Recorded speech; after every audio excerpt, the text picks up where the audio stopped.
এবছর যারা উচ্চ মাধ্যমিক পরীক্ষা দেবা তো বাংলার কিছু সাজেশন লিখেছি, আশা করা যায় তোমরা এখান থেকে কিছু হলেও কমন পাবা এবং এবং প্রত্যেকটা কোয়েশ্চেন তোমরা পড়ে যাওয়ার চেষ্টা করবা। তো আমি প্রথম থেকে শুরু করছি, দেখো যে প্রশ্নগুলো ধরেছি তোমরা এগুলো উত্তরটা করার চেষ্টা করবা। দেখো প্রথম প্রশ্ন দেখো বলেছি আমি যে মৃত্যুঞ্জয়ের বাড়ির অবস্থা শোচনীয়। মৃত্যুঞ্জয় কে, তার বাড়ির অবস্থা শোচনীয় কেন? এই কোয়েশ্চেন খুব আসার মতো। তারপরে কোয়েশ্চেন দেখো, সে কখনো করে না বঞ্চনা। কে কখনো বঞ্চনা করে না? কবি কিভাবে সেই ভাবনায় উপনীত হয়েছেন? এবং পরে কোয়েশ্চেন, ঘুমহীন তাদের চোখে হানা দেয় কিসের ক্লান্ত দুঃস্বপ্ন? কাদের কথা বলা হয়েছে? তাদের ঘুমহীন চোখে ক্লান্ত দুঃস্বপ্ন হানা দেয় কেন? এবং পরে কোয়েশ্চেন বলা হয়েছে যে আমাদের মনে হয় এর নাম হওয়া উচিত অভাব নাটক। এভাবে যে কী হচ্ছে এখানটায় যে অভাবের চিত্র বিভাব নাটকে কীভাবে প্রকাশ পেয়েছে লেখো। এবং পরে কোয়েশ্চেন বলা হয়েছে আমার দরকার শুধু গাছ দেখা, বক্তাকে তার গাছ দেখা দরকার কেন? এবং পরে কোয়েশ্চেন বলা হয়েছে যে আর একবার মারাঠি তামাশায় দেখেছিলাম। বক্তা মারাঠি তামাশায় কী দেখেছিলেন? বক্তা কোন প্রসঙ্গে মারাঠি তামাশার কথা বলেছিলেন?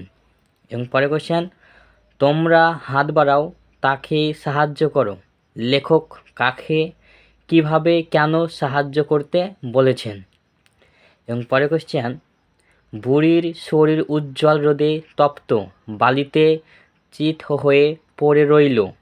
বুড়ির চেহারা ও পোশাকের পরিচয় দাও। তার তপ্ত বালিতে পড়ে থাকার কারণ কি? এবং পরে কোয়েশ্চেন বলা হচ্ছে যে আমার ক্লান্তির উপরে ঝরুক মহুয়া ফুল, নামুক মহুয়ার গন্ধ। আমার বলতে কার কথা বলা হয়েছে? এমন কামনার কারণ কি? তাতে চেংম্যানের চোখ কপালে উঠল। চেংম্যান কে? তার চোখ কপালে ওঠার কারণ কি?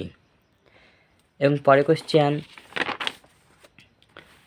বলা হচ্ছে যে তাদের অভিনয় দেখে আইজেনস্টাইন সাহেব অত্যন্ত উচ্ছ্বসিত হয়ে অনেক কথা লিখেছেন।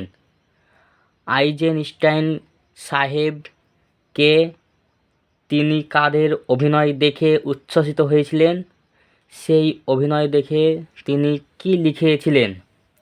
এবং পরে কোয়েশ্চেন বলা হচ্ছে বইয়ে লেখে রাজার নাম। রাজারা কি পাথর ঘাড়ে করে আনতো? তা কারা কেন পাথর ঘাড়ে করে এনেছিল? পরে কোয়েশ্চেন বলা হচ্ছে বিভাব কথাটির সাধারণ অর্থ কী? কি বিভাব নাটকটির নামকরণ কতখানি তাৎপর্যপূর্ণ আলোচনা করো। এবং পরে কোয়েশ্চেন বলা হচ্ছে শিকার কবিতায় ভোরের পরিবেশ যেভাবে চিত্রিত হয়েছে তা নিজের ভাষায় লেখো। সেই পরিবেশ কোন ঘটনায় করুণ হয়ে উঠেছিল? এই কোয়েশ্চেনটা খুব আসার মতো। এবং পরে কোয়েশ্চেন জেলখানাটা পাহাড়ের 3 তলার সমান, একটা হাঁটুর ওপর। কোন জেলখানা? সেখানে সাধারণ কয়েদিদের ওপর কীরকম অত্যাচার করা হতো? তাহলে কী বলা হয়েছে কোয়েশ্চেনটা? এখানে বলা হয়েছে যে জেলখানাটা পাহাড়ে 3 তলা সমান, একটা হাঁটুর ওপর। কোন জেলখানা? এবার তারপরে কী বলা হচ্ছে সেখানে সাধারণ কয়েদিদের ওপর কীরকম অত্যাচার করা হতো। পরে কোয়েশ্চেন প্রাক্তন অভিনেতা রজনী চাটুর্যের প্রতিভার অপমৃত্যুর করুণ সংবাদ কে বলেছেন? এই অপমৃত্যু কীভাবে ঘটে বলে বক্তা মনে করেন? এবং পরে কোয়েশ্চেন জীবন কোথায় কে কাকে বলেছেন? বক্তার জীবনকে কোথায় খুঁজে পাওয়া যাবে বলে মনে করেন?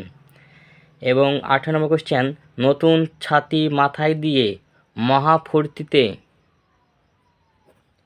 বাড়ির দিকে সে চলল, কার কথা বলা হয়েছে? সে নতুন ছাতি কীভাবে পেল? এবং আরেকটা কোয়েশ্চেন প্রাক্তন অভিনেতা রজনী চাটুর্যের প্রতিভার অপমৃত্যুর করুণ সংবাদ কে বলেছেন? এই অপমৃত্যু কীভাবে ঘটে বলে বক্তা মনে করেন?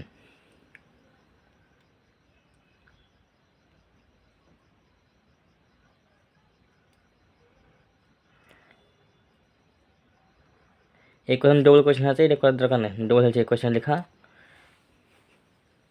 এই কোয়েশ্চেনটাই। আচ্ছা, এবার হচ্ছে সাহিত্যের ইতিহাস।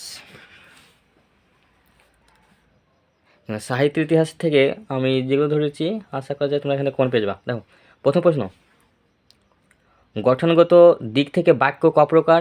যে কোনো এক প্রকারের উদাহরণ সহ পরিচয় দাও। খুবই আসান কোয়েশ্চেনটা। এবং পরের কোয়েশ্চেন, বাংলা সঙ্গীতের ধারার কাজী নজরুল ইসলামের অবদান আলোচনা করো। আরেকটা, পট শব্দটির অর্থ কী? এই শিল্পটি সম্পর্কে আলোচনা করো।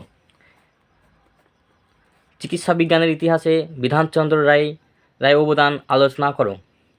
পরের কোয়েশ্চেন, অবিভাজ্য ধ্বনি কাকে বলে? দুটি অবিভাজ্য ধ্বনির পরিচয় দাও। বাংলা গানের ধারায় রজনীকান্ত সেনের অবদান আলোচনা করো। আর একটা কোয়েশ্চেন, চিত্রকলা চর্চায় শিল্পাচার্য নন্দলাল বসুর স্থান নিরূপণ করো। আমাদের মহাকাব্যে কুষ্টি কী নামে পরিচিত ছিল? সংক্ষেপে বাঙালির কুস্তি চর্চার পরিচয় দাও। এবং তারপরে কোয়েশ্চেন বলা হয়েছে, বাঙালির বিজ্ঞান ভাবনা ও বিজ্ঞান চর্চার ইতিহাসে জোড়াসাঁকোর বাড়ির অবদান আলোচনা করো। এবং আরেকটি কোয়েশ্চেন, ফলিত ভাষা বিজ্ঞানের বিভিন্ন শাখাগুলির উল্লেখ করে যে কোনো একটি শাখার আলোচনা করো। খুবই আসান মতন এই প্রশ্ন দিকে ডবল ডাক মারছি, সেগুলো করে যাবে তোমরা, এগুলো আসবেই। এবং পরের কোয়েশ্চেন বলা হয়েছে, বাংলা চিকিৎসা বিজ্ঞানে কাদম্বিনী বসু বা গঙ্গোপাধ্যায়ের ভূমিকা আলোচনা করো। এটাও খুব আসান মতো। এবং পরের কোয়েশ্চেন দেখো বলছি, বাংলা চলচ্চিত্রের ধারায় পরিচালিত মৃণাল সেনের অবদান আলোচনা করো। এবং যে রচনাগুলো থাকে সেই রচনার মধ্যে আমি বেশি দিইনি, গুণে ওই 1 2 3 4 5টি দিয়েছি। তার মধ্যে বিশ্বস্নায়ন এবং বাংলা উৎসব, বিজ্ঞান ও কুসংস্কার আর সত্যজিৎ রায়, এর মধ্যে তোমরা কমন পাবা। এবং প্রত্যেকটা কোয়েশ্চেনই তোমরা দেখার চেষ্টা করবা। এবং প্রত্যেকটা কোয়েশ্চেন আসার মতো, বাংলা যে কোয়েশ্চেনগুলো দিয়েছি প্রশ্নগুলো এগুলো খুব আসার মতন।